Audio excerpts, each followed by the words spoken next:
दोस्तों, आपका पुनः एक बार स्वागत है त्रिवेज मीडिया में। हाल ही के दिनों में देश में जिन्होंने छात्रों की गूंज को लेकर एक तरह से सामाजिक तौर पे जो मोड़ लेकर आए हैं, वो राजनेता है, लेकिन फिर भी देश के छात्रों में जाकर उन्होंने कहीं भी राजनीति नहीं की और देश को एक तरह से सामाजिक समस्याओं से जो बातें कई सालों से, कई वर्षों से देश के सामने है, उन बातों को फिर से उन्होंने नए सिरे से समाज के सामने, देश के सामने लाया। अभी इसी हफ्ते पुणे में जो कार्यक्रम हुआ छात्रों की गूंज, वो कार्यक्रम खासतौर पे विद्यार्थिनियों के लिए रही, लड़कियों के लिए रहा वो कार्यक्रम।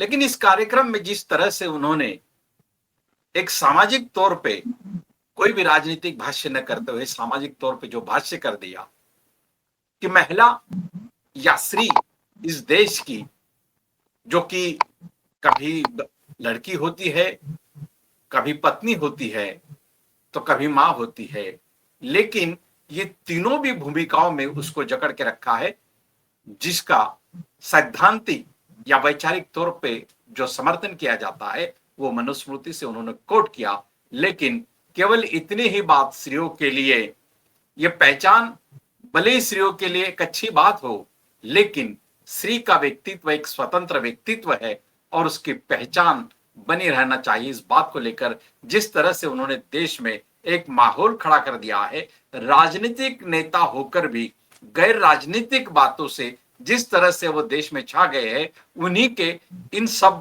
पहलुओं पर आज हम बात करेंगे। हमारे साथ है महनीय इतिहास तज्ञ विचारवंत माननीय राम पुनियानी सर जी, आपका पुनः एक बार स्वागत है।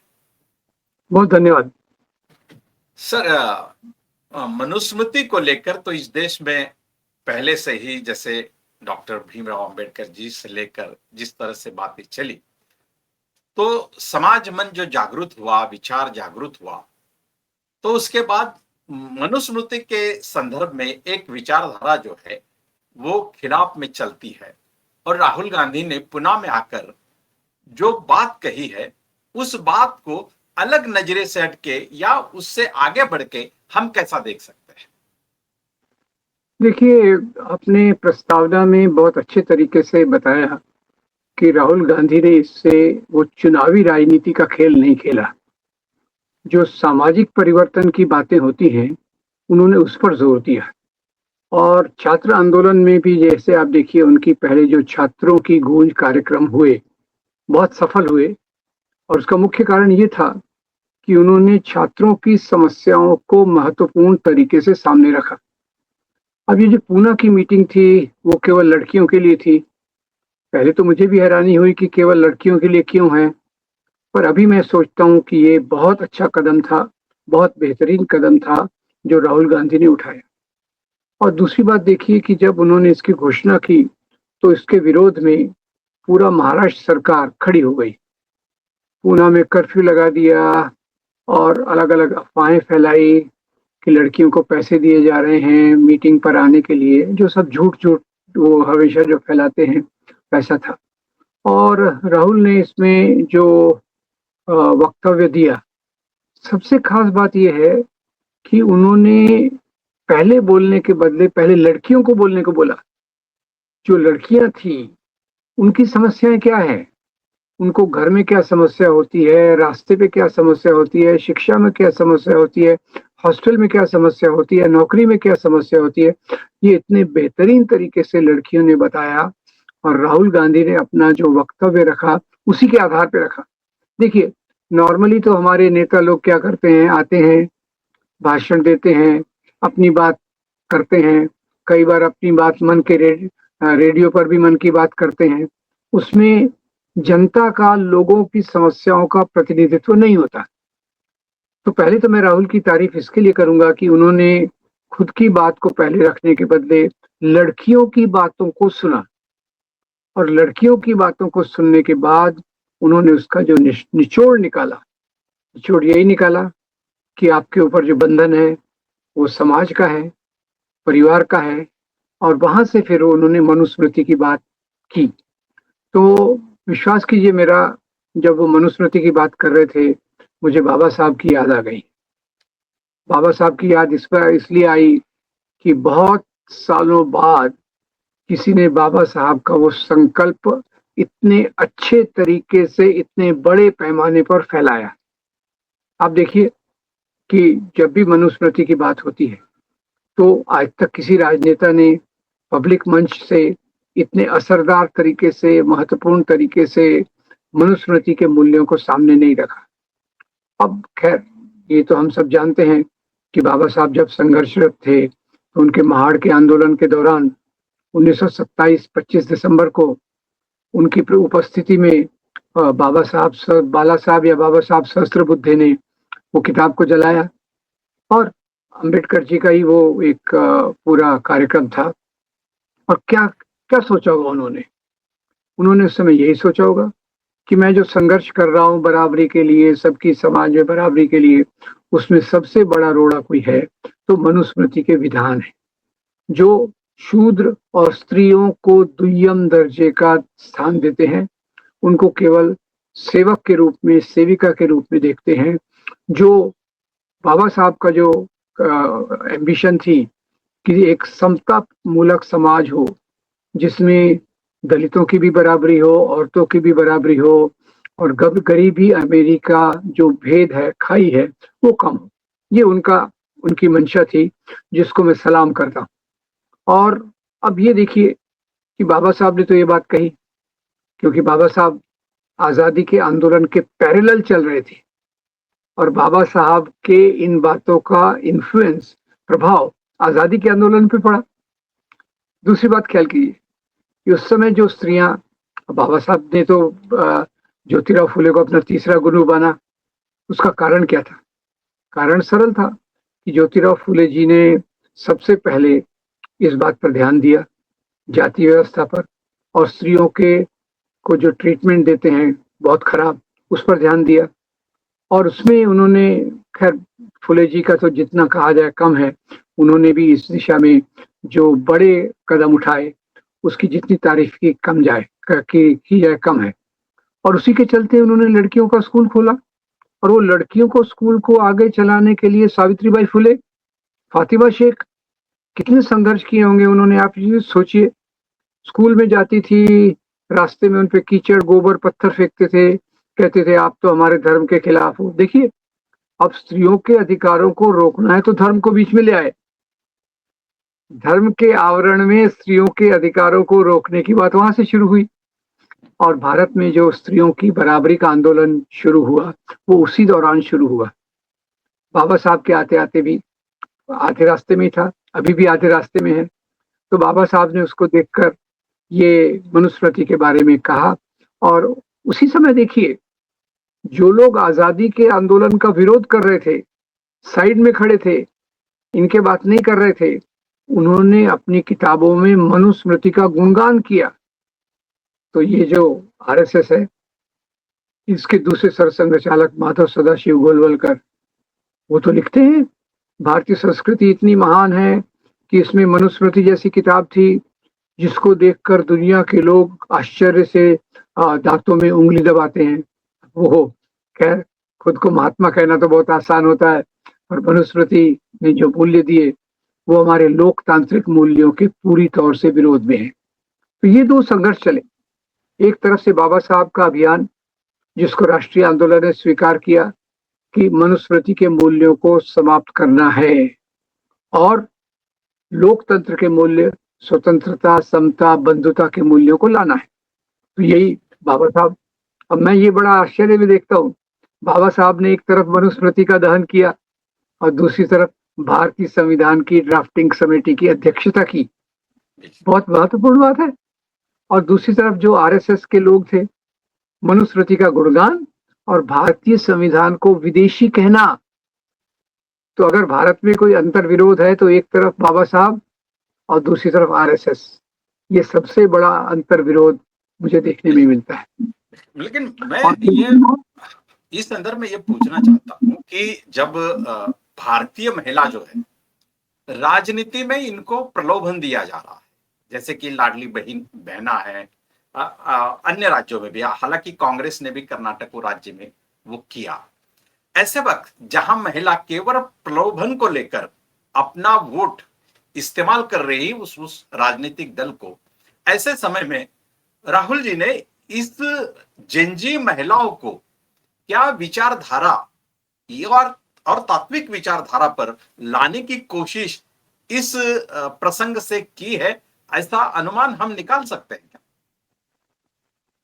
बिल्कुल, मैं आपसे पूरा सहमत हूँ, क्योंकि राहुल जी ने जो लड़कियों की प्रगति के रास्ते में सबसे बड़ी बात है, वो यही मनुस्मृति के मूल्य हैं, जो परिवार से आते हैं, समाज में आते हैं, व्यापक रूप से अभी तो 12 साल से इन्हीं मूल्यों को ज़्यादा मजबूती से समाज पर लादने की कोशिश की जा रही है। तो राहुल ने लड़कियों को यही प्रेरित किया कि आप में जो टैलेंट है, आप भी एक व्यक्ति हैं। तो यहाँ मैं एक बार फिर से आरएसएस पे आना चाहूँगा, क्योंकि आज समाज की बराबरी के खिलाफ कोई सबसे बड़ी ताकत खड़ी है, तो वो है आरएसएस। तो देखिए, आरएसएस में राष्ट्रीय स्वयं सेवक संघ, ये पुरुषों का संगठन है, और स्त्रियों के लिए क्या है? राष्ट्र सेविका समिति, उसमें स्वयं ही नहीं है।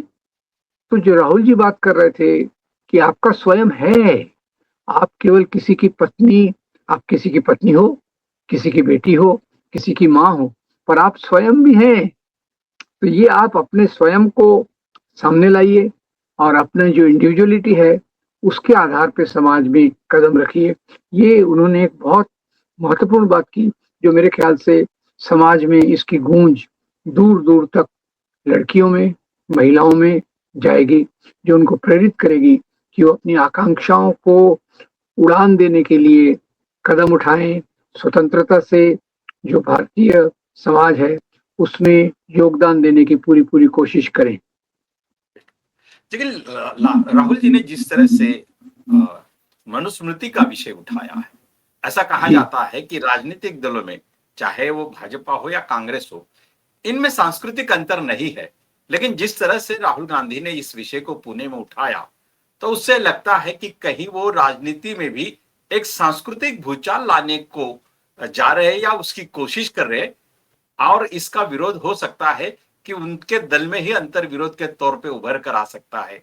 तो ये धोखा जो है या ये जो अंदाज है, इसको भी राहुल गांधी ने नजरअंदाज करके बात को जो उठाया है, तो इस साहस का मतलब हम क्या समझें?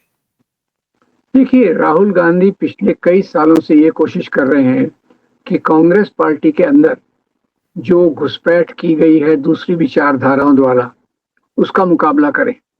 जो वेस्टेड इंटरेस्ट है, अपनी राजनीति को बनाए रखने के लिए हैं, उसका विरोध करें। तो इसके लिए वो पूरे साहस और हिम्मत से नई टीम का निर्माण भी कर रहे हैं, ऐसा मेरा अंदाज है। और साथ साथ मैं इस बात को मानता हूं कि राजनीतिक परिवर्तन एक ऊपरी परिवर्तन होता है और सामाजिक परिवर्तन ये एक गहरी चीज होती है। तो राहुल गांधी आजकल जिस बात को टारगेट कर रहे हैं, निशाना बना रहे हैं, वो है सामाजिक परिवर्तन। आप सामाजिक परिवर्तन लाएंगे तो राजनीतिक परिवर्तन बहुत आसान है। और ये बात बाबा साहब ने भी कही थी कि जब तक हम लोकशाही तो बोलते हैं, पर जब तक सामाजिक लोकशाही नहीं आएगी, ये लोकशाही पूरी नहीं होगी। तो कहीं तो भी राहुल गांधी आज मेरे ख्याल से बाबा साहब के मूल्यों को बहुत बेहतरीन तरीके से, असरदार तरीके से लोगों तक ले जाने की कोशिश कर रहे हैं, और ये कोई इनकलाब क्रांति से कम नहीं है। राहुल गांधी जिस विषय को उठा रहे हैं, वो विषय को लेकर चल जा रहे हैं, लेकिन जो जंतर मंतर का आंदोलन जहां से शुरू हुआ था, वो जेनजी का, तो ये जेनजी लड़कियों के रूप में भी थी और लड़कों के रूप में भी थी, लेकिन जो जेनजी तौर पे पूरे देश में पहचाना जा रहा है, वो जेनजी की एक पूरी जनरेशन क्या राहुल गांधी के साथ में अभी जुड़ी है या जुड़ना बाकी है, या राहुल गांधी उस कोशिश में बहुत हद तक सफल हो गए हैं? पुणे के कार्यक्रम को अगर हम देखें तो उस लिहाज से हम क्या कह सकते हैं? देखिए, ये बहुत कठिन सवाल है, क्योंकि जेनजी में अभी मैं 3 प्रवाहों को देखता हूँ। एक प्रवाह है तो अभिजीत दीपके ने आके इसकी शुरुआत की, इसके लिए उसको सैल्यूट, कि ये समाज में परिस्थिति थी तो कि बदलाव होना चाहिए, पर पहला पत्थर कौन फेंके, पहला उसमें कदम कौन ले, तो वो अभिजीत दीपके का एक प्रवाह है। उनके साथ भी बहुत बेहतरीन लोग हैं जिन्होंने बेहतरीन काम किया। दूसरा प्रवाह है जो यहाँ के विद्यार्थी पहले से इस पे काम कर रहे थे, जिसका मेरे ख्याल से क्या नाम है उसका, नेहा नेहा बोरा। बोरा। नेहा बोरा उसका प्रतिनिधित्व करती है, जिसने पूरे मुद्दों को उतनी ही गहराई से या उससे ज्यादा गहराई से समाज में रखा। और तीसरा प्रवाह है राहुल गांधी का, जो ज्यादा मजबूत है, स्ट्रक्चरल है। और राहुल गांधी कोई कल से ये काम नहीं कर रहे। अगर मैं आपको याद दिला दूं तो ये कई महीनों से वो इस मुद्दे पर बात कर रहे थे। तो आज जो जेंजी का आंदोलन है उसमें तीनों प्रवाह मैं देखता हूँ, और तीनों प्रवाह एक दूसरे के पूरक हैं। ये एक दूसरे के विरोधाभासी नहीं है, क्योंकि उनका जो एजेंडा है, उनका जो लक्ष्य है, वो एक दूसरे से मिलता जुलता है। और वही बात मैं इस जेंजी के आंदोलन में एक बहुत महत्वपूर्ण कड़ी के रूप में देखता हूँ। बिल्कुल। लेकिन एक जो तीनों प्रवाह आपने जो बात कही कि ये तीनों प्रवाह एक दूसरे को पूरक है, लेकिन अभी ये जो आंदोलन चला या चल रहा है या जो भी वो सवाल उठा रहे हैं, कहीं ना कहीं राजनीतिक सत्ता से वो कहीं ना कहीं वो सवाल उठ रहे हैं। तो यदि देश में ऐसा माहौल आता है, राजनीतिक माहौल खड़ा हो जाता है, तो यह तीनों प्रवाह क्या वो राजनीतिक सत्ता को बदलाने के लिए एक दूसरे के पूरक खड़े हो सकते हैं? बिल्कुल, बिल्कुल। देखिए, क्योंकि मैं इन तीनों में एक ईमानदारी देखता हूँ। पूरक कब नहीं होते? जब लोग अपने निजी स्वार्थ को देश के स्वार्थ से ऊपर रखते हैं, जो थोड़ा बहुत इंडिया गठबंधन में हुआ। कुछ लोगों ने निजी स्वार्थ के चलते इंडिया गठबंधन को उतना महत्व नहीं दिया। पर ये जो तीनों प्रवाह मैं आपको बता रहा हूँ, वो काफी निस्वार्थ है, काफी अपने एजेंडा को समर्पित हैं। और जैसे नेहा बोरा का एक वाक्य देखिए कि उन्होंने राहुल गांधी के बारे में कहा, ये वो व्यक्ति है जो अपनी पार्टी की गलतियों का भी विरोध करेगा। आप समझ गए कि नेहा बोरा जो एक बड़े प्रवाह का प्रतिनिधित्व करती हैं, वो राहुल गांधी को कैसे देखती हैं। राहुल गांधी को एक केवल पार्टी के प्रतिनिधि के रूप में नहीं देखती, वो एक सामाजिक चेतना, सामाजिक परिवर्तन के वाहक के रूप में उनको देखती है। तो ऐसे ही जो दिपके वाला प्रवाह है, वो भी ज्यादा समर्पित है कार्यों से। तो इसलिए मुझे नहीं लगता कि इन तीन प्रवाहों में कोई अंतर विरोध होगा। ज्यादा तो ये एक दूसरे को सप्लीमेंट करेंगे, ऐसा मेरा अंदाज है। ऊपरी तौर पे अगर हम देखें तो राजनीतिक सत्ता बदलाव के लिए जो काम करना पड़ता है वो उस तुलना में बहुत कम होता है कि जो सामाजिक और सांस्कृतिक परिवर्तन के लिए किया जाता है। राहुल गांधी ने मनुस्मृति के उदाहरण को या उसके तत्व को कोट कर कर जिस तरह से उन्होंने एक तरह से मनुस्मृति पे टीका छेड़ दी है या एक तरह से एक वैचारिक आंदोलन छेड़ दिया है, तो आने वाले दिनों में इसका क्या असर हमें सामाजिक तौर पे दिखाई देगा? हाँ, देखिए, ये भी बहुत गहरा सवाल है। मुझे लगता है कि आने वाले दौर में जो इससे मिली जुली समस्याएं हैं, समस्याएं दलितों की भी हैं, विद्यार्थियों की हैं, किसानों की हैं, मजदूरों की हैं, आदिवासियों की हैं। इनमें एक सामान्य क्या है कि इन लोगों को मनुस्मृति के मूल्यों के आधार पे समाज में दबाया गया है। और ये एक चीज है जो राहुल गांधी ने महिलाओं के बारे में कही, यही बात वो दलितों के बारे में भी कह सकते हैं और मजदूरों के बारे में भी कह सकते हैं। तो ये सब चीजों को अगर मिला जुला देखिए तो आगे आने वाले सामाजिक परिवर्तन, राजनीतिक परिवर्तन के आंदोलन पे इसका बहुत बड़ा प्रभाव पड़ेगा, ऐसा मेरा अंदाज है। क्यों? उसका मुख्य कारण ये है कि उसकी जो मूलभूत विचारधारा है वो समता की है। मूलभूत विचारधारा अधिकारों की है। मूलभूत विचारधारा भारतीय संविधान की है। तो ये तीनों चीजों का जहां मिलाप होगा वो सामाजिक परिवर्तन को तेजी देंगे, ऐसा देखने को मिलेगा। बिल्कुल। ये राहुल गांधी जिस तरह से एक छात्रों की गूंज को लेकर आक्रमण उनका जारी है एक सामाजिक तौर पर, लेकिन उनके बारे में ये भी टीका टिप्पणियां होती रहती है कि वो जो भी विषय को उठाते हैं उसको तह तक नहीं लेके जाते, ये पूरा अंतिम छोर तक नहीं लेके जाते, वो बीच में छोड़ देते हैं और अन्य विषय को लेकर आगे चलते हैं। तो ये जो उनके विषयों को लेकर जो गति होती है, वो गति निरंतर की जो प्रक्रिया होती है, वो निरंतर एक विषय को लेकर कहीं दिखती नहीं है। ऐसी टीका टिप्पणियां उनके ऊपर होती रहती है। तो क्या ये छात्रों की गूंज जो अनेक शहरों में अभी होने वाली है, तो ये जो विषय है, ये जो चल रहा है, ये क्या अंतिम छोर तक या सत्ता का जो बदलाव उन्होंने अपेक्षित किया है वहां तक वो निरंतर इस प्रक्रिया को ले जा सकते हैं, ऐसा उनके इन कार्यक्रमों को देखकर आपको लग रहा है कि नहीं? देखिए, अगर आप देखें तो जब से भारत जोड़ो यात्रा की उन्होंने, उनका सुर एक ही रहा है, उनका सुर एक ही रहा है। और ज़्यादातर उसको कहा जाए तो भारतीय संविधान के मूल्य, भारतीय आज़ादी के मूल्यों को आगे ले जाना। तो उसके अलग-अलग पहलुओं को अलग-अलग समय पर ले जा रहे हैं। पर ये जो मुद्दे हैं, एक दूसरे के पूरक हैं, एक दूसरे को मजबूत करते हैं। और जैसे आप छात्रों का गुण देखिए, देहरादून में हुआ, कोटा में हुआ, दूसरी जगहों पर हुआ, पूना में हुआ, तो छात्रों की गूंज तो कॉमन है। और ये महिलाओं का मुद्दा उन्होंने इस बार लिया है, जिसका सेल्फ डायनेमिक है, यानी एक बार लड़कियों में ये आवाज आ गई, लड़कियों में मैसेज आ गया, तो वो अपने आप आगे चलेगा। और मेरी उम्मीद है कि अगर राहुल गांधी, जो उन्होंने भारत जोड़ो यात्रा से अपना एक अभियान चालू किया है, यानी एक एक बिल्कुल नए तौर से उन्होंने राजनीति करना शुरू किया है। ये राजनीति एसी ड्राइंग रूम्स में नहीं है, ये राजनीति सड़क पर है, ये राजनीति आंदोलन की राजनीति है, ये राजनीति विद्रोह की राजनीति है। तो ये राजनीति में जो सातत्य है, वो एक दूसरे को पूरक बनेगा। तो वो हो सकता है कई बार एक ही मुद्दे को पूरा आखिर तक न ले जाए, पर ये एक दूसरे के पूरक बनकर एक मजबूत तरीके से अभी की जो सत्ता मनुस्मृति पे चलती है, उसका एक मजबूत अल्टरनेटिव, मजबूत विरोध करने वाली शक्ति बनेगी।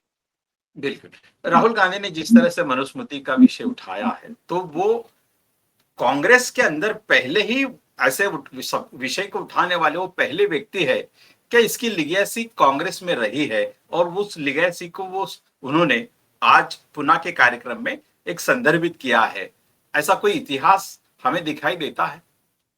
देखिए, इसमें क्या है कि जैसे बाबा साहब ने तो एकदम बिल्कुल रेडिकल तरीके से ये इश्यूज को रखा, और कांग्रेस के नेतृत्व ने भी, जैसे आप महात्मा गांधी को भी देखिए, तो उन्होंने भी स्त्रियों को सामाजिक राजनीतिक क्षेत्र में लाने का एक बहुत बड़ी कोशिश की। ख्याल कीजिए, भारत का आजादी का आंदोलन केवल पुरुषों का नहीं था, स्त्रियों का भी सहभाग था। और पंडित जवाहरलाल नेहरू, जो बाद में गांधी जी के बाद पंडित जवाहरलाल नेहरू का जो नेतृत्व आया, उन्होंने भी ऐसी बातें की, साइंटिफिक टेम्पर की, रैशनैलिटी की, बराबरी की, और उन्होंने ऐसे इंस्टीट्यूट्स खड़े किए जिसमें लड़कियों को भी जगह मिलने लग गई। आप देखिए ना कि अभी तक जो बात थ्योरी में थी, केवल एक पेपर पे थी, उसको एक्चुअलाइज किसने किया, वास्तविकता में किसने लाया? वो जवाहरलाल नेहरू थे। पब्लिक सेक्टर का आना, सिंचाई का बढ़ना, बाकी इंस्टीट्यूट्स का बढ़ाना, तो ये वो चीजें थी जिसके कारण स्त्रियां, लड़कियां समाज में सामने आ सके। तो कांग्रेस के अंदर एक बहुत बड़ा प्रवाह रहा है, जिसने इन चीजों को प्रत्यक्ष अप्रत्यक्ष रूप से मदद की है। राहुल गांधी ने केवल उसको बहुत प्रत्यक्षता से, पूरे हिम्मत से अंबेडकर की स्टाइल में सामने लाया है। मैं यही कहूंगा कि अंबेडकर की स्टाइल में ही उन्होंने इस बात को रखा है, पूरी निष्पक्षता से, पूरी ईमानदारी से, पूरी हिम्मत से उन्होंने इस बात को रखा है। तो क्या आने वाले दिनों में राहुल गांधी के जो छात्रों की गूंज का कार्यक्रम पूरे देश में होने जा रहा है, अनेक अनेक शहरों में, तो अभी वो आपको ऐसा लग रहा है कि हर कार्यक्रम में वो एक अलग सामाजिक विषय को छेड़ने की कोशिश करेंगे, या ऐसे ही विषयों को वो अलग अलग तरीके से पेश करने की कोशिश करेंगे? देखिए, ये तो अभी देखने की बात है। अभी तो छात्रों के कार्यक्रम को बहुत महत्व दिया जाएगा, क्योंकि छात्रों का कार्यक्रम एकदम सामने उभरा है। पर निश्चित रूप से इन्होंने इसके पहले भी, जैसे दलित ओबीसी की समस्याओं के बारे में भी, जनगणना के मामले में स्पष्ट राय रखी थी। वो भी एक दलितों के बारे में ही बात थी। जैसे आरक्षण का मुद्दा है, उसके बारे में भी स्पष्ट राय रखी थी। तो मुख्य बातें तो यही दो ही हैं समाज में। और तीसरा, आदिवासियों के बारे में, आदिवासियों के अधिकार के बारे में भी वो बोलते हैं स्पष्टता से। तो मेरे ख्याल से ये 3-4 मुद्दे जो हैं, वो किसानों का आंदोलन हो, मजदूरों का आंदोलन हो, आदिवासियों का आंदोलन हो, दलितों का आंदोलन हो, या महिलाओं का आंदोलन हो, ये 5 मुख्य मुद्दे हैं जिसमें राहुल गांधी ने अपनी राय समय समय पर बहुत ईमानदारी से रखी। बिल्कुल, बिल्कुल। आखिर में सर आप राहुल गांधी का जो ये सब कार्यक्रम देश भर में होने जा रहा है या पुणे में भी हुआ है, उससे पहले भी 3 अन्य शहरों में हुए हैं। तो इसको एक सूत्र में बनते हुए या बांधते हुए आप एक निष्कर्ष के तौर पर इसको किस ओर ले जाना चाहते हो? देखिए, निष्कर्ष के तौर पे तो मैं ऐसा कहूँगा कि समाज में जो परिवर्तन की ज़रूरत है, वो ग्राउंड लेवल से है, सामाजिक लेवल से है और राजनीतिक लेवल से है। तो तीनों लेवल पर काम करना ज़रूरी है। ग्राउंड लेवल पर लोगों की समस्याएँ, सामाजिक लेवल पर पुराने मूल्यों को, मनुस्मृति के मूल्यों को दहन करना और संविधान के मूल्यों को मजबूत करना। उसी के साथ-साथ राजनीतिक सत्ता भी बहुत ज़रूरी है, क्योंकि ये जो मूल्य मजबूत हुए हैं पिछले 12 साढ़े 12 साल में, वो उनकी राजनीतिक सत्ता में होने के कारण हुए हैं। तो राजनीतिक सत्ता भी बहुत महत्वपूर्ण है। तो अभी तक इंडिया अलायंस में जो थोड़ी बहुत कमज़ोरी थी, राहुल गांधी के इन प्रयत्नों से वो कमज़ोरी कम होकर इंडिया अलायंस ज़्यादा मजबूती से उभरेगा और राजनीतिक ताकत भी प्राप्त करने के लिए की दिशा में आगे जाएगा। बिल्कुल। बहुत-बहुत धन्यवाद सर कि आपने तबीयत ठीक न होने के बावजूद थ्री वेज मीडिया को अपना अमूल्य समय दिया और बहुत ही विचार प्रेरक बातें और विश्लेषण आपने दर्शकों के सामने रखा है और निश्चित तौर पे अपेक्षा करते हैं कि दर्शक इस बात को गहराई से सुनेंगे और आपने इस बात को रखने के लिए जिस तरह से समय को लिया है या अपनी अ अस्वस्थता को चलकर भी आपने इसको तवज्जो दिया है, तो इसके लिए आपका भी एक समर्पण और त्याग जो है, तो उसका भी हमें गौर करना होगा। बहुत-बहुत शुक्रिया सर आपका। बहुत धन्यवाद। आपका भी बहुत धन्यवाद। Thank you very much.